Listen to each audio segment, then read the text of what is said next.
بِأَنْ يُقَالَ اس طور سے کہ کہا جاتا ہے لما لا يجوز ان يكون كذلك لأنه كذا وكذا،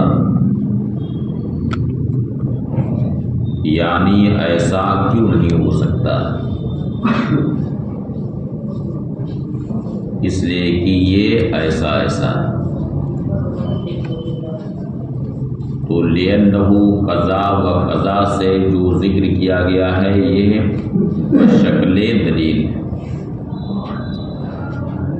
اور اسے سند کی توضیح اور اس کی تقویت کے لیے ذکر کیا گیا۔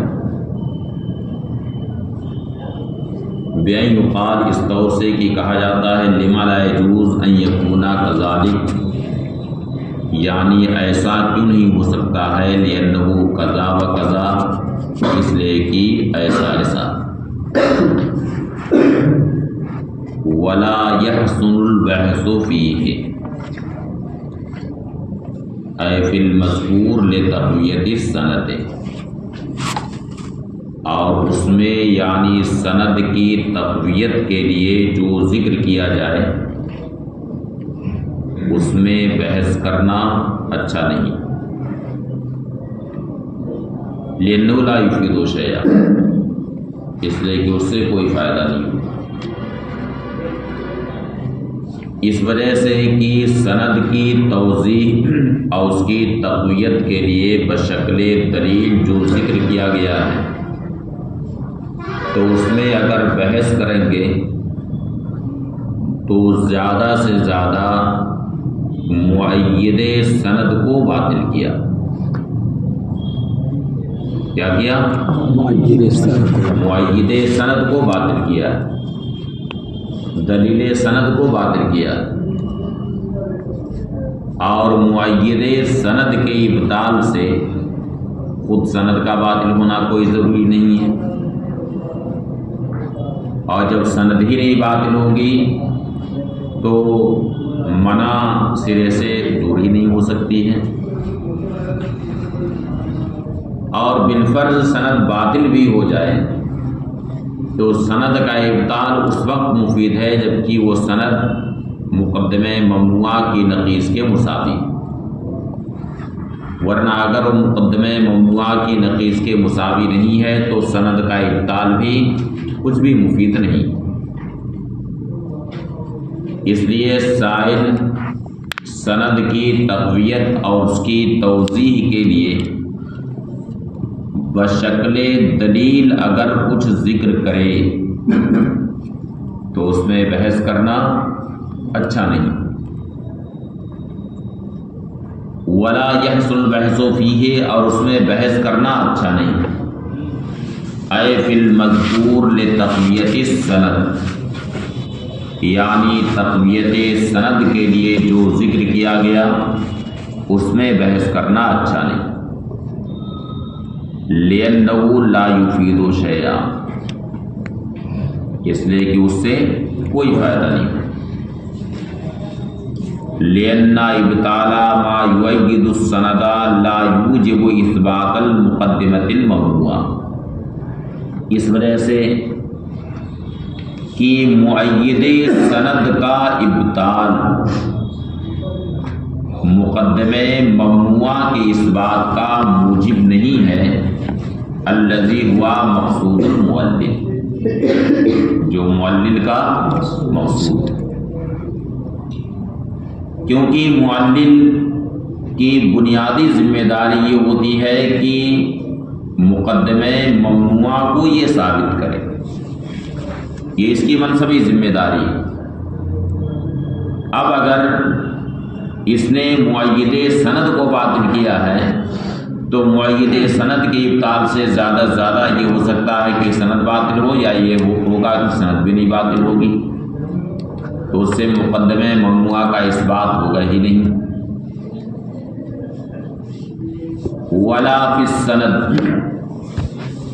اور نہ ہی سند میں ہی بحث کرنا بہتر سوائے استثنائی صورت، سوائے استثنائی صورت کے. اور استثنائی صورت کیا ہے؟ وَهُوَ الْإِبْطَالُ بَعْدَ إِثْبَاتِ كَوْنِهِ مُسَاوِيًا لِنَقِيضِ الْمُقَدِّمَةِ الْمَمْنُوعَةِ. وہ یہ ہے کہ سند باطل کی جائے اس بات کو ثابت کرنے کے بعد کہ وہ سند مقدمہ ممنوعہ کی نقیض کے مساوی. ولا يلزم اثباتہ، اور اسے ثابت کرنا ضروری نہیں، یعنی مقوی سند یا خود سند کو ثابت کرنا یہ لازم نہیں. اس وجہ سے کہ معنی کے لیے محض احتمال پیدا کر دینا یعنی لما لا یجوز کہہ دینا یہ کافی ہے، باقی اس سند کو ثابت کرنا یہ لازم نہیں. صرف یہ کہہ دینا کافی ہے کہ ایسا کیوں نہیں ہو سکتا. صرف یہ کہہ دیا کہ ایسا کیوں نہیں ہو سکتا تو اسی سے مولد ٹینشن میں ہو جائے گا. ہو جائے گی نہیں ٹینشن؟ جیسے آپ امتحان دیتے ہیں، تقریری امتحان کہیں دیں اور ممتحن آپ نے کوئی جواب دیا تو ممتحن نے کہہ دیا کہ ایسا کیوں نہیں ہو سکتا، تو یہیں سے تو آپ کا ٹینشن شروع ہو جائے گا. ہاں ہو جائے گا نا. اس لیے محض احتمال کافی ہوتا ہے، مقوی سند کو یا خود سند کو ثابت کرنا لازم نہیں. ولا یلزم اثباتہ، اور اسے ثابت کرنا یعنی جو ذکر کیا مقوی سند یا خود سند کو ثابت کرنا ضروری نہیں ہے، لازم نہیں ہے. ان ارید علیہ البحث، اگر اس پر کوئی بحث لائی جائے. لکفایت مجرد الاحتمال، اس لیے کہ محض احتمال کافی. بات ختم ہوئی. ولا یجوز للسائل اثبات منافی المقدمہ المعینہ قبل اقامت المعلل الدلیل علیہا للزوم الغصب من غیر ضرورت. اب یہاں سے ایک دوسری گفتگو یہ شروع ہو رہی ہے کہ معلل نے کوئی دلیل پیش کی، صغرا کبرا ذکر کیا، لیکن ابھی مقدمے کو اس نے دلیل سے ثابت نہیں کیا، صغرا کبرا پر دلیل قائم نہیں کی، بلکہ خالی صغرا کبرا ذکر کر دیا اور نتیجہ نکال دیا. باقی نہ صغرا پر کوئی دلیل اس نے قائم کیا اور نہ کبرا. ابھی مقدمے پر اقامت دلیل معلل نے نہیں کیا، تو کیا قبل اقامت دلیل مقدمے کے منافی کو دلیل سے ثابت کرنا کیا سائل کے لیے جائز ہے یا نہیں؟ سمجھ میں آئی بحث یہ؟ جیسے مؤلف نے دلیل پیش کی العالم متغیر وکل متغیر حادث فالعالم حادث، صغرا کبرا ذکر کر دیا اور نتیجہ نکال دیا. لیکن ابھی نہ تو صغرا پر اس نے کوئی دلیل قائم کی ہے اور نہ کبرا پر، تو کیا قبل اقامت دلیل کسی مقدمے معینہ کے منافی کو دلیل سے ثابت کرنا کیا سائل کے لیے جائز ہے؟ جیسے العالم متغیر یہ صغرا ہے، اب اس پر دلیل قائم نہیں کیا، تو قبل اقامت دلیل اس کے منافی، اس کا منافی کیا ہے؟ العالم لیس بمتغیر، کیا اس منافی کو دلیل سے ثابت کرنا سائل کے لیے جائز ہے یا نہیں؟ تو مصنف کہتے ہیں کہ قبل اقامت دلیل مقدمہ معینہ کے منافی کو دلیل سے ثابت کرنا جائز نہیں۔ سمجھ میں آیا مسئلہ؟ اور بعد اقامت دلیل جائز، بعد اقامت دلیل اس کے منافی کو دلیل سے ثابت کرنا جائز ہے۔ ولا يجوز للسائل اثبات منافی المقدمۃ المعینہ قبل اقامت المعلل الدلیل علیہا، اور سائل کے لیے مقدمہ معینہ کے منافی کو اس پر دلیل قائم کرنے سے پہلے ثابت کرنا جائز نہیں، للزوم الغصب من غیر ضرورت، اس لیے کہ بلا ضرورت کیا لازم آ رہا ہے؟ غصب لازم آ رہا ہے۔ وَأَمَّا بَعْدَهَا فَيَجُوزُ، رہ گیا اقامت دلیل کے بعد تو اس کے منافی کو دلیل سے ثابت کرنا جائز، اور بعد اقامت دلیل اس کے منافی کو دلیل سے ثابت کیا تو یہ کیا ہو جائے گا؟ وَيَكُونُ مُنَاقَضَةً عَلَى سَبِيلِ الْمُعَارَضَةِ، یہ کیا ہوگا؟ مناقضہ علی سبیل المعارضہ ہو۔ مناقضہ تو اس وجہ سے ہے کہ مناقضہ اور منع یہ دونوں مترادف لفظ ہیں، تو مناقضہ اس وجہ سے ہے کہ مقدمہ معینہ پر کلام ہے، اس وجہ سے مناقضہ ہے، اور معارضہ اس وجہ سے ہے کہ دلیل کے مقابل میں دلیل ہے، معلل نے اپنے مقدمے کو دلیل سے ثابت کیا ہے تو ادھر بھی دلیل ہے، اور ادھر سائل نے اس کے منافی کو دلیل سے ثابت کیا ہے تو ادھر بھی دلیل ہے، تو دلیل کے مقابل میں دلیل ہے۔ وَيَكُونُ مُنَاقَضَةً عَلَى سَبِيلِ الْمُعَارَضَةِ، اور یہ مناقضہ علی سبیل المعارضہ ہوگا۔ اما کونہ مناقضۃً، رہا اس کا مناقضہ ہونا، فَلِأَنَّهُ كَلَامٌ عَلَى الْمُقَدِّمَةِ الْمُعَيَّنَةِ، تو اس وجہ سے کہ یہ مقدمہ معینہ پر کلام۔ وَأَمَّا كَوْنُهُ عَلَى سَبِيلِ الْمُعَارَضَةِ، اور رہا اس کا علی سبیل المعارضہ ہونا، فظاہر، تو یہ ظاہر۔ ولا يلزم الغصب من غیر ضرورت، اور یہاں پر بلا ضرورت غصب بھی لازم نہیں آئے گا،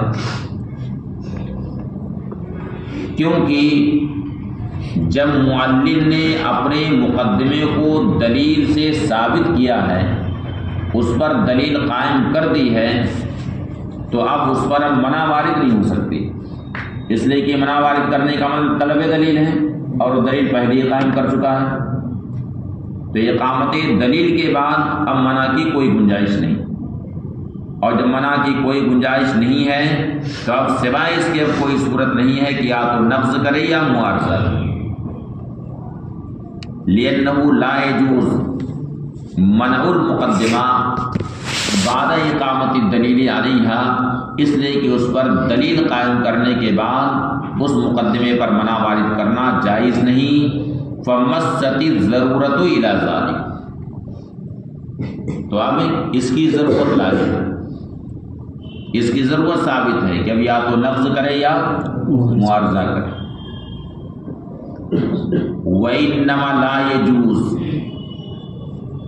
یعنی قبل اقامت دلیل مقدمہ معینہ کے منافی کا اس بات جائز نہیں۔ کیوں نہیں جائز ہے؟ للزوم الغصب من غیر ضرورت، اس لیے کہ بلا ضرورت کیا لازم آئے گا؟ غصب لازم آئے گا۔ لوجود ما یقوم مقامہ، اس وجہ سے کہ جب دلیل قائم نہیں کیا تھا تو ابھی منع کی گنجائش، قبل اقامت دلیل منع کی گنجائش ہے تو منع کر سکتا تھا، لوجود ما یقوم مقامہ، اس لیے کہ اس کا قائم مقام یعنی منع موجود ہے۔ بخلاف النقض والمعارضہ، فَإِنَّهُ لَا بُدَّ فِيهِمَا مِنَ الْإِثْبَاتِ، برخلاف نقض اور معارضہ، برخلاف نقض اور معارضہ کے، یعنی اگر معلل نے مقدمے پر دلیل قائم کر دیا ہے تو اب اس پر نقض اور معارضہ کرے گا، اور نقض اور معارضہ کرنے کے بعد اب وہاں پر مقدمے کی نقیض اور اس کے منافی کا اثبات دلیل سے کرے گا، برخلاف نقض اور معارضہ کے فإنه لا بد فیہما من الإثبات، کیونکہ ان دونوں میں اثبات یعنی مقدمے کے منافی کو ثابت کرنا ضروری ہے۔ اما فی النقض، رہا نقض میں، فمن اثبات التخلف اور لزوم المحال، اگر نقض وارد کرے گا تو یا تو اسے تخلف ثابت کرنا پڑے گا یا لزوم محال کو ثابت کرنا پڑے گا۔ واما فی المعارضہ، رہا نقض میں تو اثبات تخلف یا لزوم محال ثابت کرنا ضروری ہے۔ واما فی المعارضہ، اور رہا معارضہ میں، فمن اثبات خلاف مدعی المدعی، تو مدعی نے جو دعویٰ کیا ہے اس کے خلاف کو ثابت کرنا ضروری ہے۔ معارضہ میں مدعی نے جو دعویٰ کیا ہے اس کے خلاف کو دلیل سے ثابت کرنا ضروری ہے۔ بات ختم ہوئی۔ تبصرہ، اے ھذا مبصر، عبرا عن اسم الفاعل بالمصدر، یعنی تبصرہ مبصر کے معنی میں اس میں فاعل کی تعبیر مصدر کے لفظ سے یعنی تبصرہ کے لفظ سے کی ہے مبالغۃ، جیسے مذکر کو کیا کہا جاتا ہے؟ تذکرہ، ان ھذہ تذکرہ، تو یہ تذکرہ کس معنی میں ہے؟ مذکر کے معنی۔ اب سند کی تعریف یعنی سند عام، سند اخص اور سند مساوی، ان سب کی تعریف کرتے ہیں تو کہتے ہیں السند الاخص ہوا ان یتحقق المنع مع انتفائه ایضا۔ سند اخص کا مطلب کیا ہے؟ کہ سند خاص ہو اور منع یعنی مقدمے ممنوع کی نقیض عام، سند خاص ہو اور منع یعنی مقدمے ممنوع کی نقیض عام، تو ظاہر ہے کہ جب خاص کا صدق ہوتا ہے تو عام کا بھی صدق ہوتا ہے، لیکن جب عام کا صدق ہو تو خاص کا صدق ضروری نہیں۔ تو سند اخص کا مطلب یہ ہوا کہ سند اخص ہے اور منع اس سے عام، تو سند اخص جب متحقق ہوگی تو منع کا بھی تحقق ہوگا، اور منع کا تحقق اس سند اخص کے بغیر بھی ہو سکتا ہے۔ یہ نام کا مطلب ہے السند الاخص ہوا ان یتحقق المنع، یہ ہے کہ منع یعنی مقدمے ممنوع کے انتفاع اور اس کے خلاف یعنی اس کی نقیض کا تحقق ہو ما انتفاعی ایضاً، سند کے انتفاع کے ساتھ، سند کے انتفاع کے ساتھ، کما یتحقق مع وجودی، جیسا کہ منع کا تحقق وجود سند کے ساتھ بھی ہو۔ مثلاً کوئی مدعی اپنی دلیل میں کہے ھذا انسان، اپنی دلیل کا مقدمہ بنائے کیا؟ ھذا انسان، اب اس پر سائل کہے لا نسلم ذلک، ہمیں یہ تسلیم نہیں ہے، لما لا يجوز ان يكون فرسا، ایسا کہ نہیں ہو سکتا ہے کہ کیا ہو؟ ہاں فرس ہو، تو مقدمے کی نقیض یعنی ھذا انسان کی نقیض ہے لا انسان. لا انسان سے ھذا فرض یا اخذ ہے کہ نہیں؟ اخذ ہے کہ نہیں؟ اور زبردستی جی مت بولنا. لا انسان اور فرض میں عموم خصوص مطلق کی نسبت ہے. لا انسان کیا ہے؟ عام.